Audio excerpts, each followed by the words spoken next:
Margie Shard. Thanks so much for tuning again to Harvesting Hope, Living Your Best Life Possible.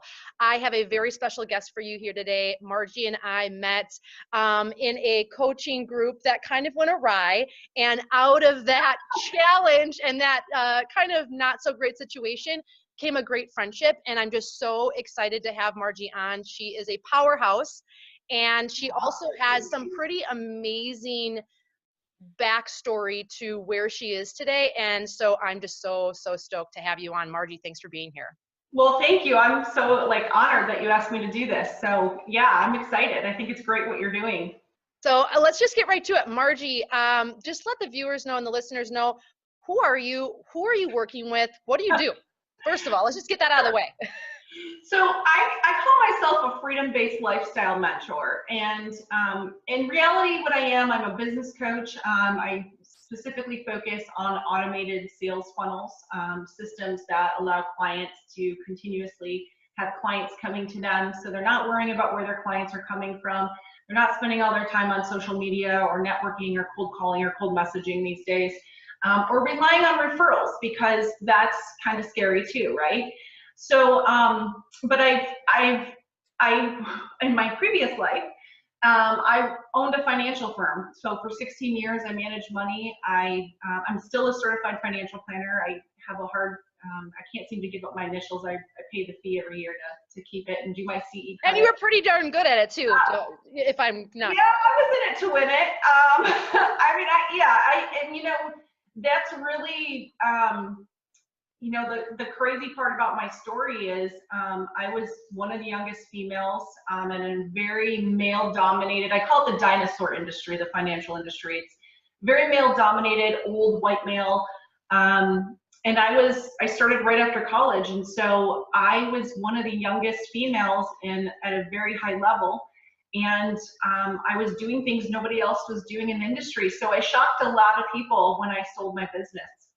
And I moved my family from Michigan to Florida, spent about 2.5 years. And we said, we're not gonna wait till retirement. You know, my son was gonna be in kindergarten, and we said it's now or never. And some things had happened that, you know, made me decide to choose me and that I wanted more. And I finally realized it was okay, I wanted more, and we went for it. I love it. I love it. I got kind of an interesting question for you, because I always feel like how we are as kids does mold us into our adult life. And sometimes there can be tiniest little things about us that is like, oh, that could totally point me in the direction of who I become as an adult. Looking back at your very younger child self, was there anything that you did or acted in or were interested in that kind of you look back and go, yeah, that this is me now and that was me then? Like, is there anything that connects?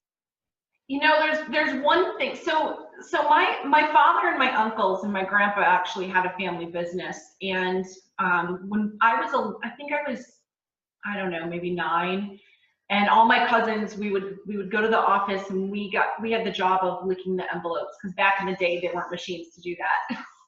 So we were licking the envelopes and sticking the stamps on and doing those kind of things. And I knew I always wanted to be an entrepreneur, but I never was a kid that said, this is what I want to be. And this is the funny part. So my twin sister, she always went between being a veterinarian or being a chemical engineer. And now she's a brilliant chemical engineer. She's probably going to run Revlon someday. I mean, she's over in North Carolina doing that. And she's just brilliant. And I always say she's a smart twin. But I remember as a child selling Girl Scout cookies, and my sister she would come with me, but she'd make me sell hers. And so it's kind of funny that I've always realized, no matter what business what I've done, even in college, I did a lot of sales jobs. But I've always been in a role where I've been part of sales. And what I think a lot of entrepreneurs don't realize, or even people that go into careers, that they don't realize how important those skills are. Not the sleazy salesman skills, but the skills of being able to actually talk to people and being able to see whether something's a good fit for somebody as well as themselves. So not just you, but are you interviewing the client as much as they're interviewing you? And so I guess it's natural that, you know, because as an entrepreneur, we have to do some form of sales or we have no business, right? Exactly. So it's kind of funny because Girl Scout cookies were like my jam. And that was back in the day when it was safe to go like house to house. And so my sister, and I would go by myself sometimes, like that's how much I loved it. So I guess there was kind of, I don't know, but I always knew I wanted my own business. I just didn't really know what.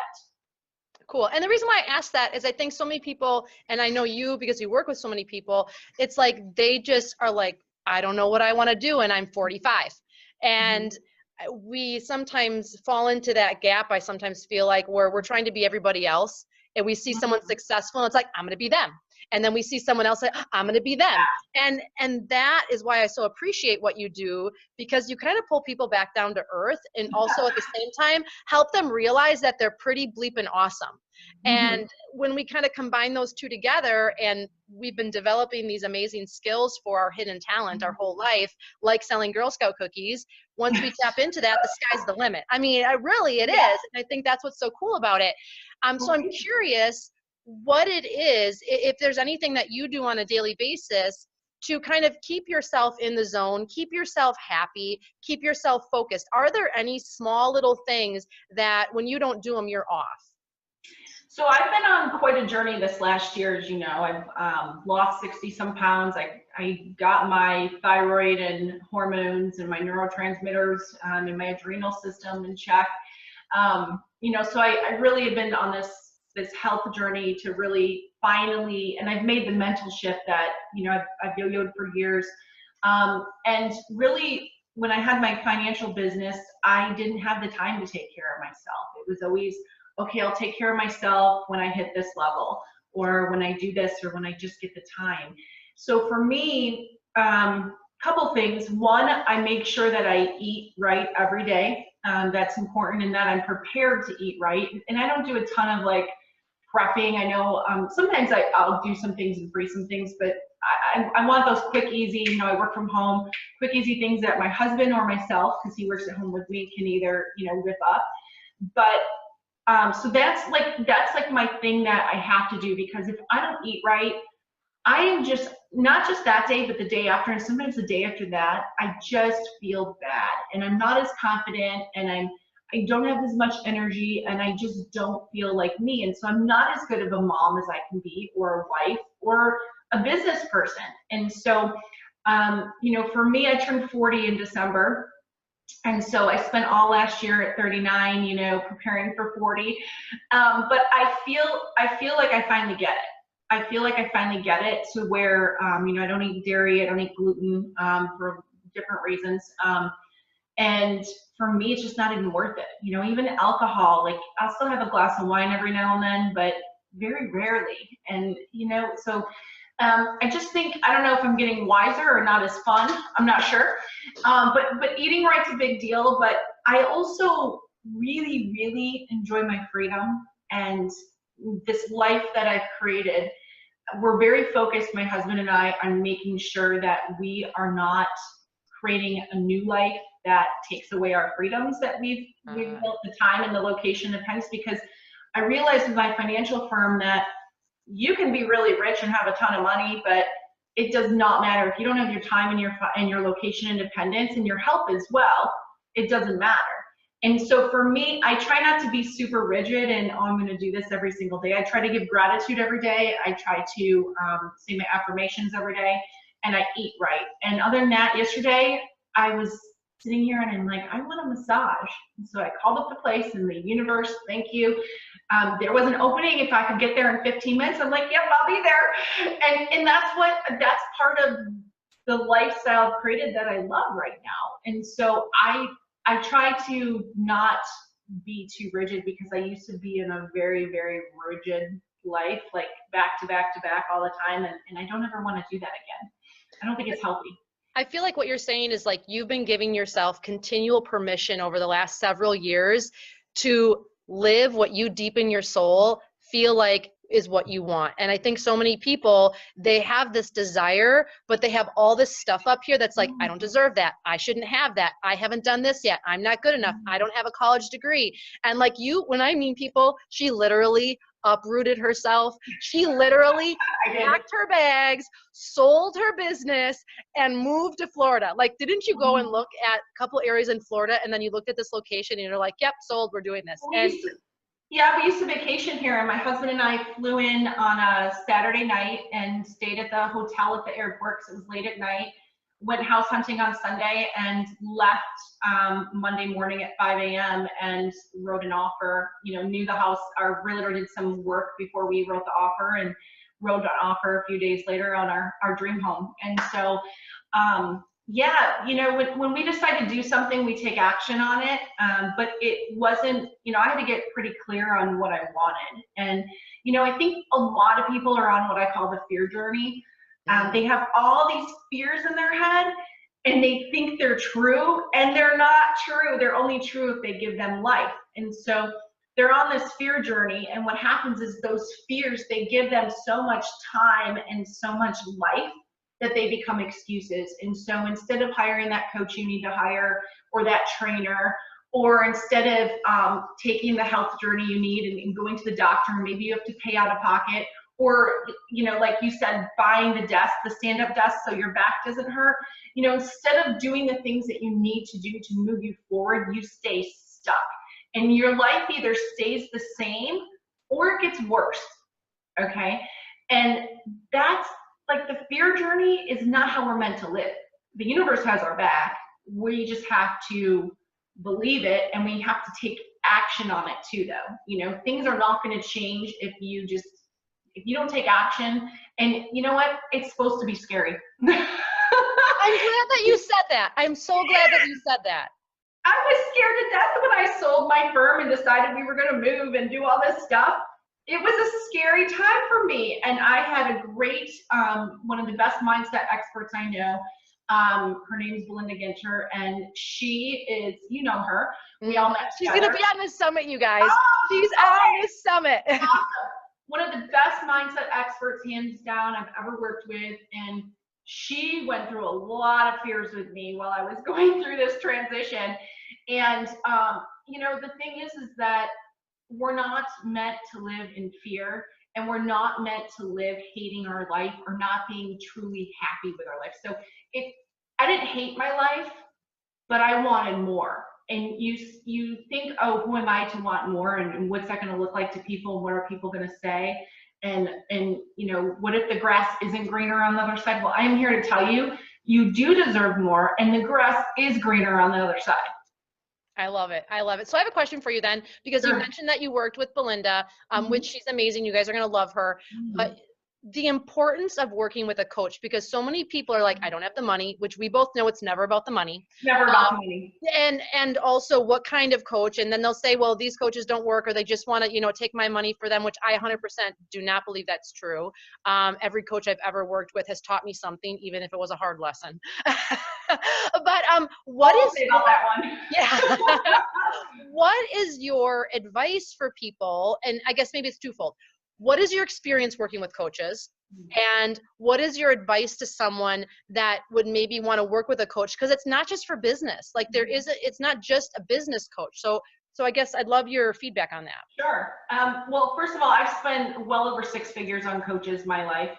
I've built several 6- and 7-figure businesses. So every business I've ever built, I've had some sort of coach help me. I've had mindset coaches, I've had clarity coaches, I've had business coaches, I've had infrastructure coaches, I've had personal trainers at the gym. I mean, personal trainer or a yoga coach, you know, yoga trainer, that's a coach too, you guys.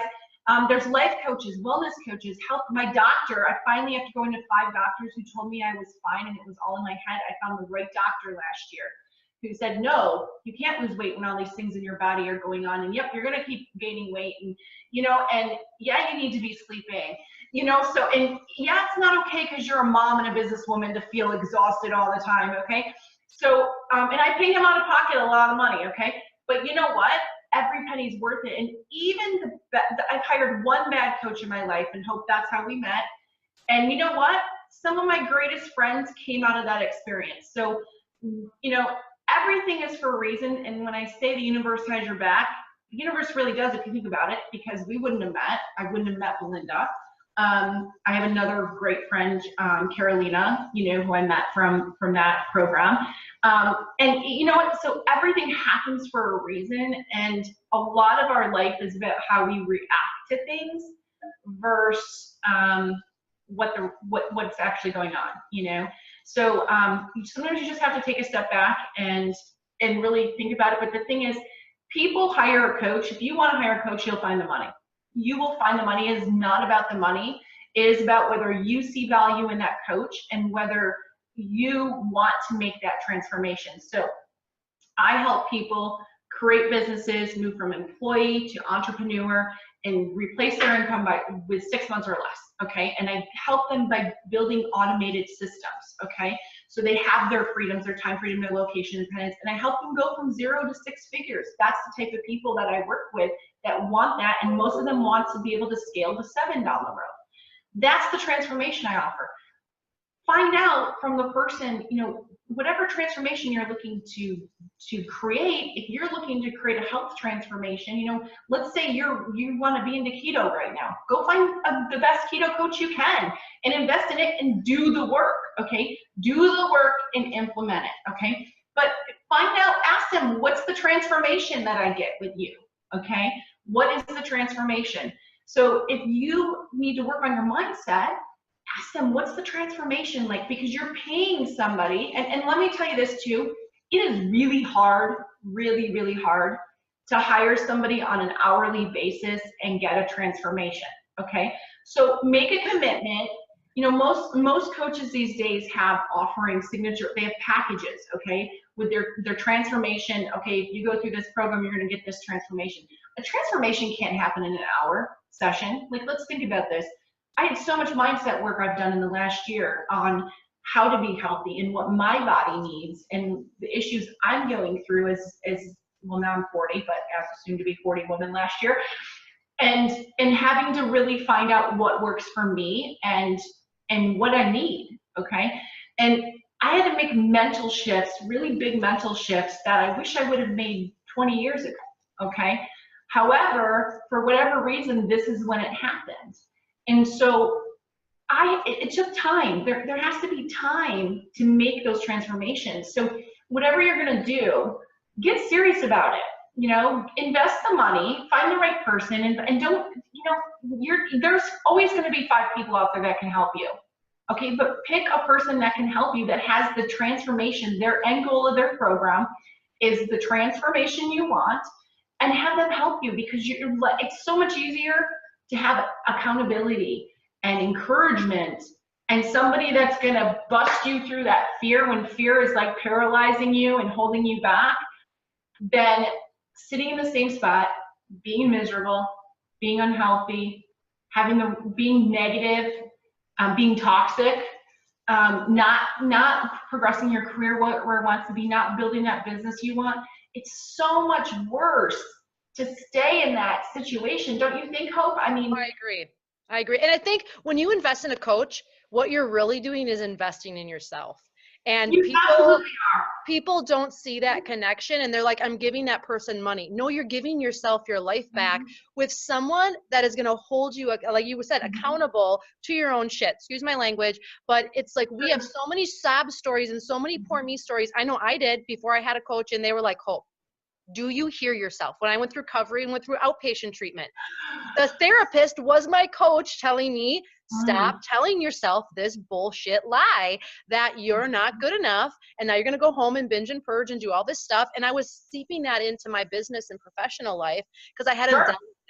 And so that's why I so appreciate what you do, because when I say Margie is a no bullshit kind of person, and she does it in such an eloquent way though, that's what's so great about it, because I see so many people in business, it's like they have these great ideas and great dreams, but they have a sob story attached to it. And it's almost like they don't want to be successful because they don't want to truly invest in themselves. They want to open the book and go, here's 6 figures. And that's not how life is. No. You got to work for it. I mean, you need the systems in place. You need to work for it. You got to be clear on what you want, and you got to stay in your zone.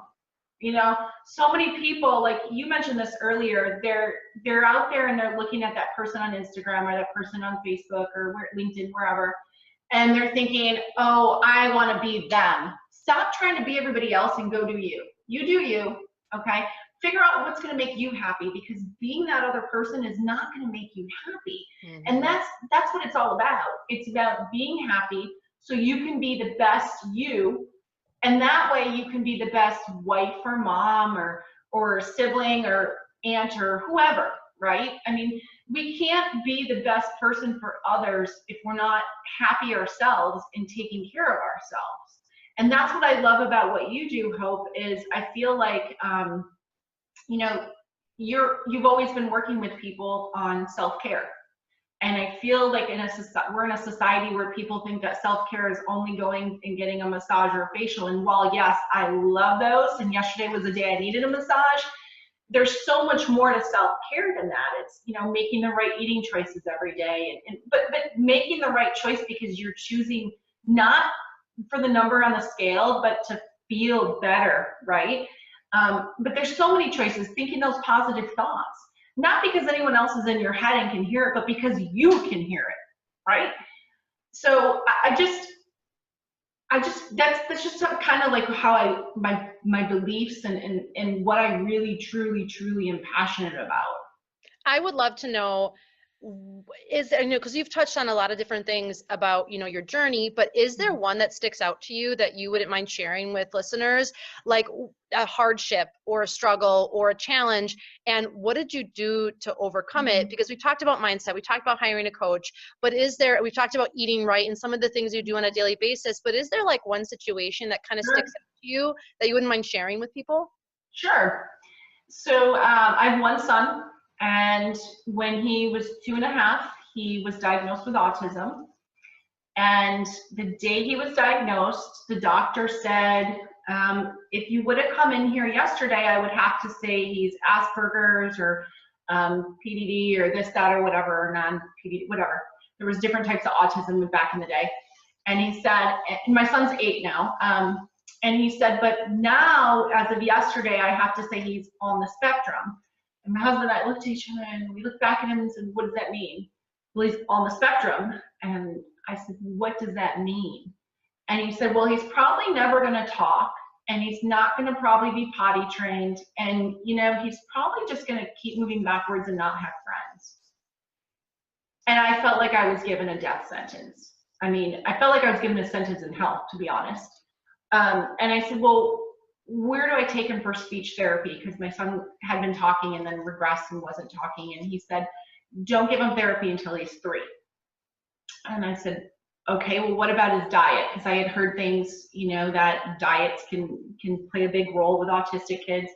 Don't change his diet. Your life's going to be bad enough. Literally, this is what the doctor's saying to us, right?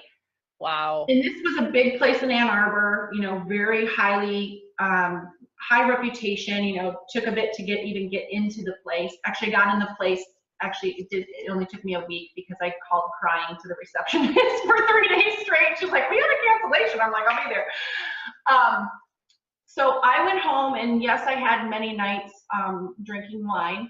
But after about a week of feeling like a victim, I decided, okay, Margie, I'm not just going to sit down and take this. Like, we're not going to, and Tony and I, we went through as a couple, I mean, there's a very high divorce rate among autism, and we reached one point where, it got rough for a bit, because we had different viewpoints of how to, we're both grieving, right?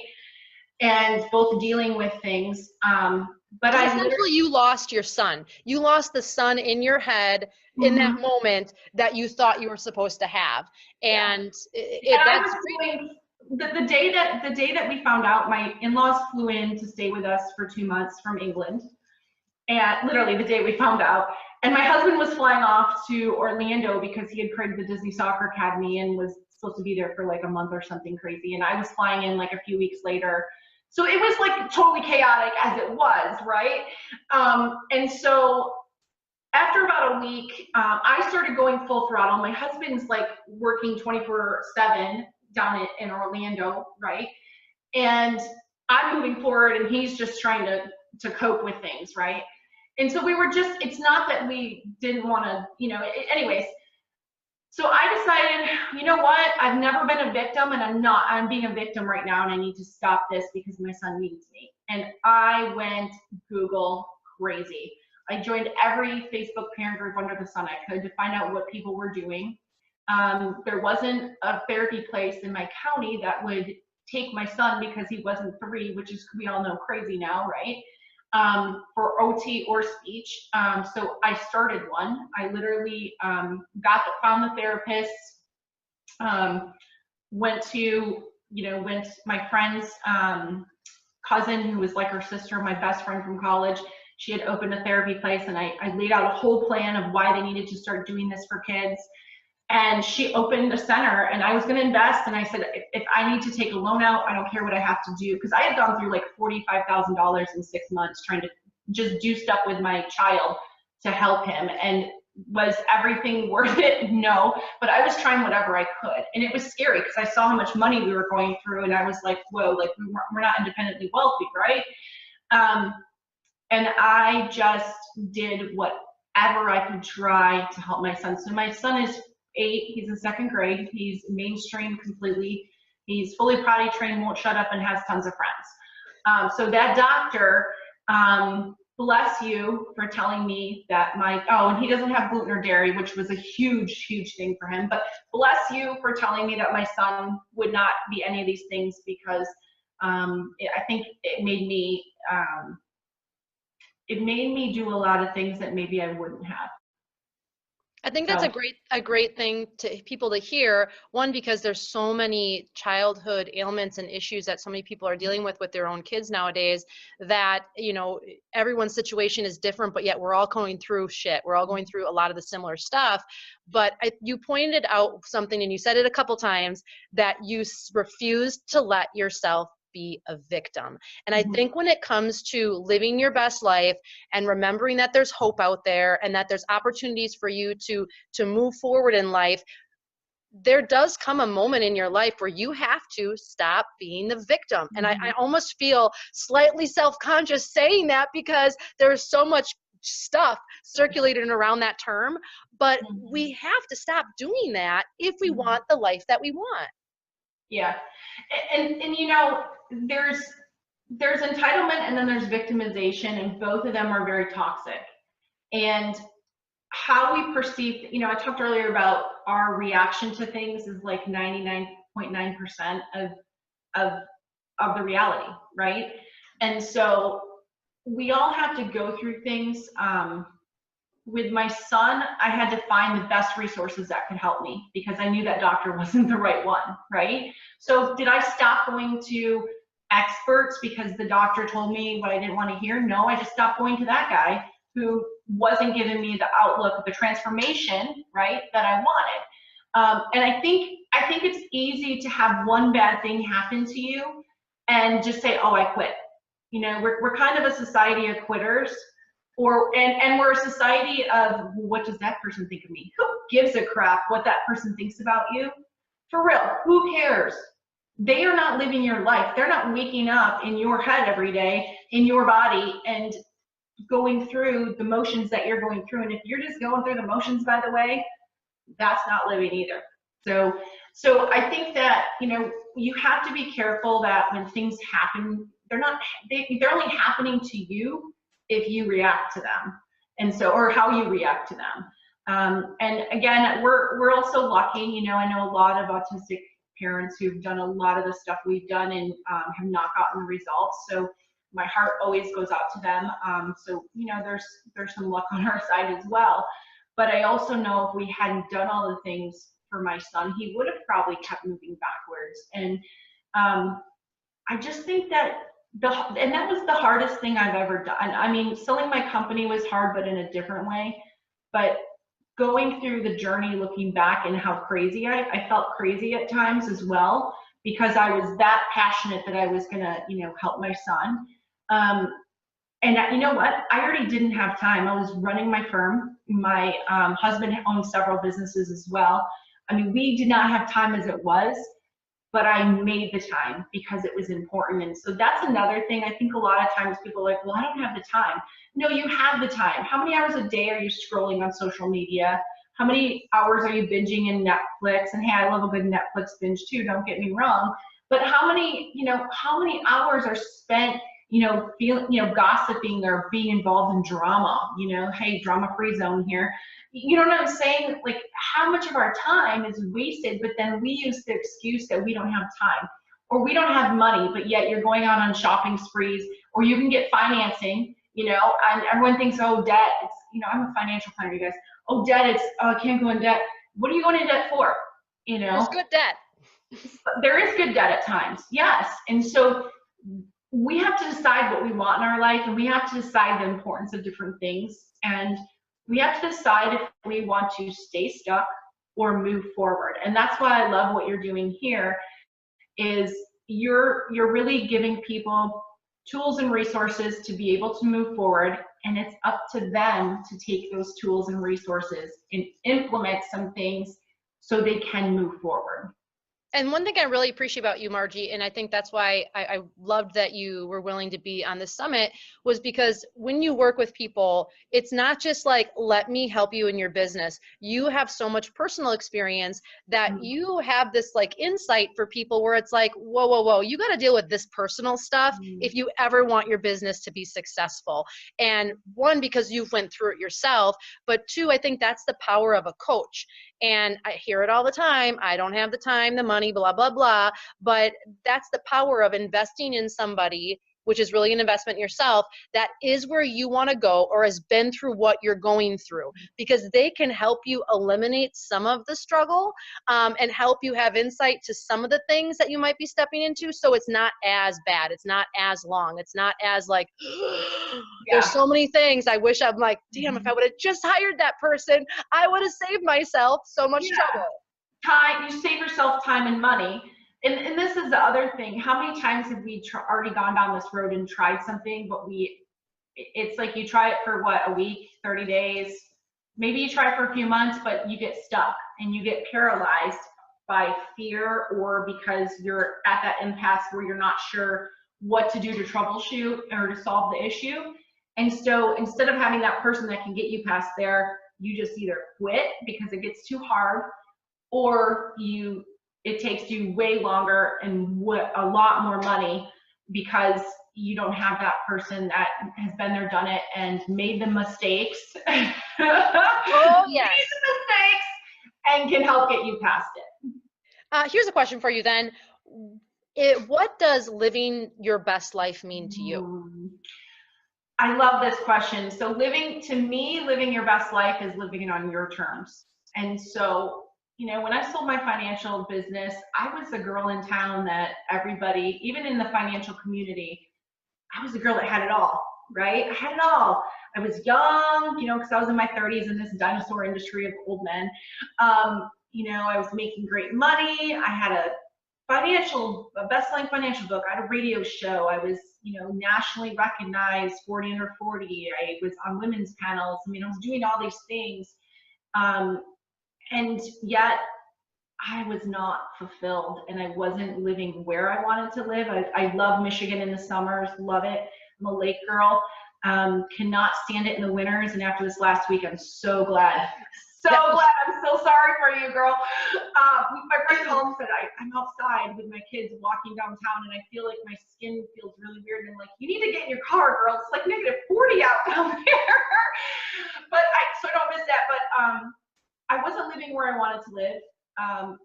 All of my vacations had become work trips. I wasn't spending the time. I was high-fiving Tony out the door in the morning, coming home late at night because I was entertaining, I had very high net worth clients, entertaining them.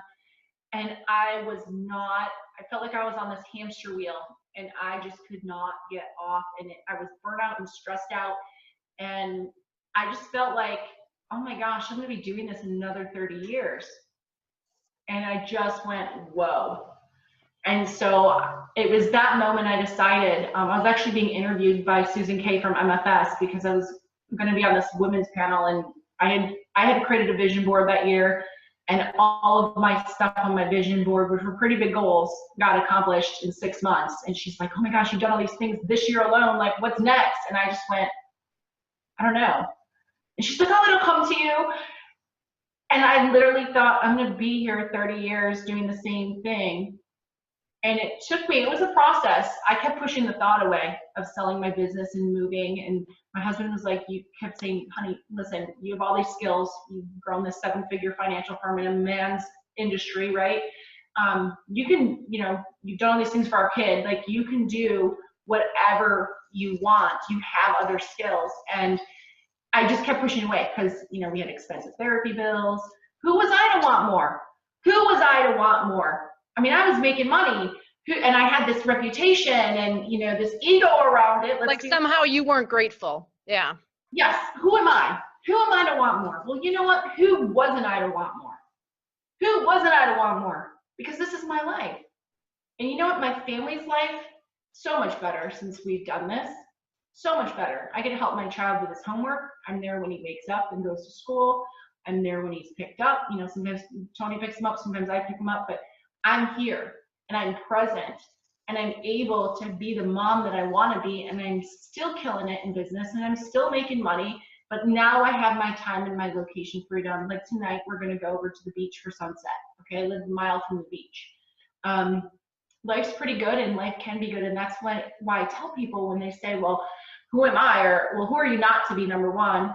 But, well, you know, the grass isn't greener on the other side. I'm like, that's BS. That is BS, because the grass, when you design the life that you want on your terms and you have all your freedoms, the grass is way greener. It's nice and bright, baby. So you just have to tap into that and do the work to get there. I love it. And I think that taps into, we talked about this on a past interview with someone else just recently, about the lies that we feed into. Like they said, the grass isn't greener, or money doesn't bring you happiness, or, you know, all these things to like keep us stuck and keep us small. And if you get a chance and you decide to work with Margie or learn more about her, one thing I love about you, Margie, is you get people thinking big. Every time I'm around you or I talk to you, I think bigger. I get out of my little, you know, some of the struggles I have been going through, and the mindset shifts. Yeah, we all have them. And it's like, you get me thinking massive, like the sky is the limit. And I think when people think like that, we start to realize that we're unstoppable. We're invincible. We can do it. And we stop thinking about the victimhood. We stop thinking about the poor me. We stop thinking about our situation like somehow it's some rare situation. I love that when people are like, it's a rare disease. It's a rare disorder. It's a rare situation. Like somehow we are, it's like we need ownership over this. I'm so unlucky. I'm so unlucky. No, go create your own luck. Exactly. People are not, I tell people all the time, you know, they're like, well, I want a freedom lifestyle, but, you know, I'm just not that lucky. Girl, a freedom lifestyle is not from luck. You create it. You got to go create it, right? And you can choose it. Yes. You choose it and you create it, and you can create it. And you can break those glass ceilings where you're at now. You can have the location and time freedom, and you can live life on your terms. But yeah, you gotta get it. It's that kind of stuff. I'm like, oh, and I hear it all day long, and I'm like, oh no, no. So. Oh my gosh. Well, I am wondering, is there anything you say to yourself on a daily basis? Do you have a phrase or an affirmation or some sort of saying that you like to say to yourself to keep you going? Okay, so I actually have this like right. I stare at it all day long. So our friend Belinda Ginter, who again, one of the best mindset experts, you know, she's just amazing. But she gave me this, and I literally read it every day, and I think it can apply to a lot of people. I'm a very impatient person, okay, and so this is what it is, and I read this like over and over all day, and I have it around the house, like in several places, but.